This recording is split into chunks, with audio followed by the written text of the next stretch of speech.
Bom, pessoal, então agora a gente vai implementar aqui a função erase, certo? A função erase a gente vai passar a lista e um índice e a função vai excluir o nó naquele índice que a gente passou, certo?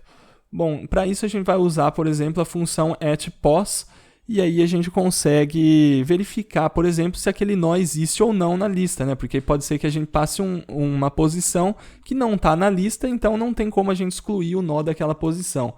Bom, a gente vai começar então aqui excluindo esse teste que a gente fez no vídeo passado e a gente vai definir aqui o cabeçalho da função erase, certo? A função erase não vai retornar nada para a gente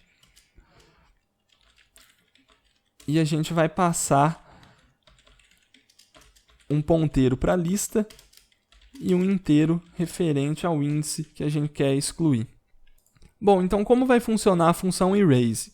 Bom, para a gente fazer, para a gente utilizar a função erase, a gente vai reaproveitar as outras operações que a gente já implementou. Então, vamos supor que eu queira excluir, por exemplo, o nó de índice 1. O que eu faria para excluir esse nó aqui? Eu só tenho o índice dele, então eu preciso da referência para o nó, ou seja, eu preciso de um ponteiro para o nó de índice 1, e isso eu consigo através da função atPos. Essa função atPos me retornaria esse ponteiro aqui, certo? E eu também precisaria de uma referência para o nó de índice anterior a esse nó que eu quero excluir aqui, Eu precisaria de uma referência para esse nó aqui também, certo? Então eu utilizaria a função atPos no índice i-1, certo? Então eu teria esse nó aqui e basicamente o que eu teria que fazer é mandar esse cara aqui de índice i-1 apontar para quem o nó de índice i,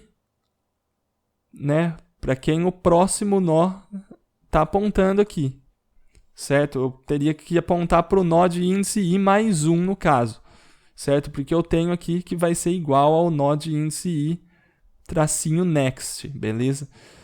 Como eu tenho esse cara, eu posso fazer ele apontar para cá. Então, o que eu preciso fazer é excluir esse cara aqui com um free. Então, problema resolvido. Se eu quisesse excluir o nó cabeça da lista, basicamente eu só tenho que dar um pop na lista, beleza? Porque a gente já tem uma função que exclui a primeira posição da nossa lista. Bom, bem simples, vamos implementar essa ideia agora. Então, a gente tem aqui o corpo da função erase, com o primeiro parâmetro igual ao ponteiro para a lista, o segundo vai ser o índice que a gente quer excluir, beleza? Então, a gente vai verificar primeiro se o índice é 0, Porque se o índice for 0, a gente vai simplesmente dar um pop na nossa lista. E aí acabou, beleza? Se o nosso índice não for 0, a gente vai chamar o nó na posição de índice que a gente passou aqui, A gente quer uma referência para esse nó aqui.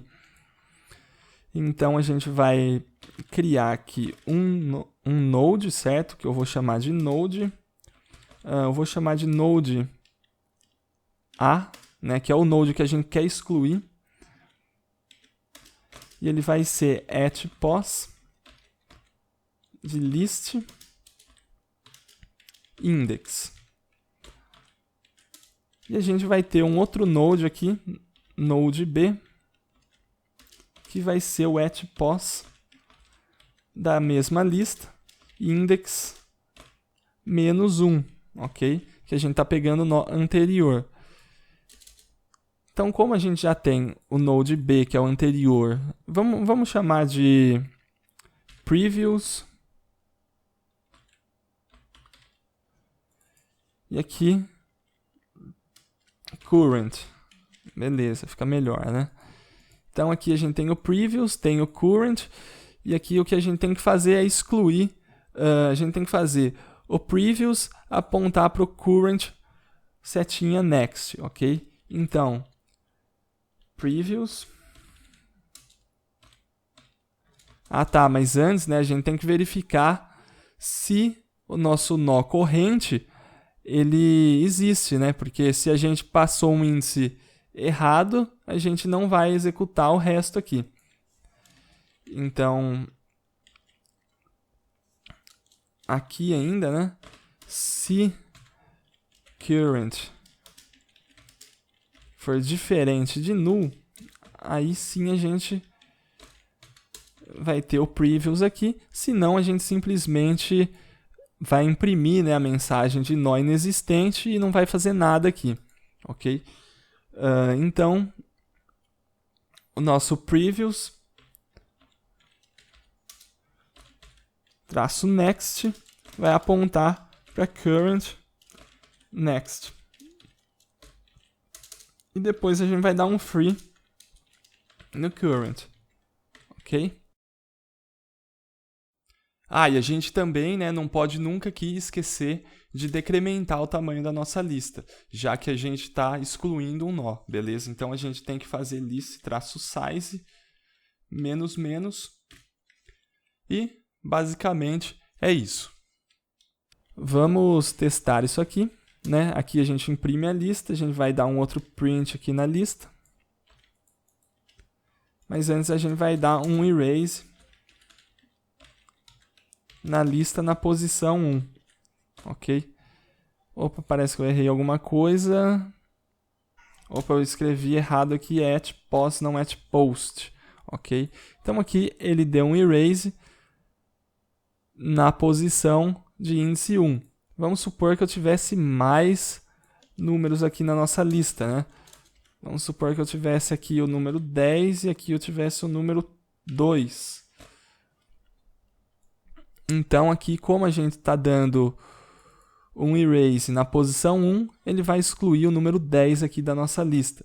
Se eu desse no índice 2, ele excluiria aqui 0, 1, 2, ele excluiria o 9. Se fosse no 3 aqui, vamos tentar uma posição inválida aqui, o 4, certo?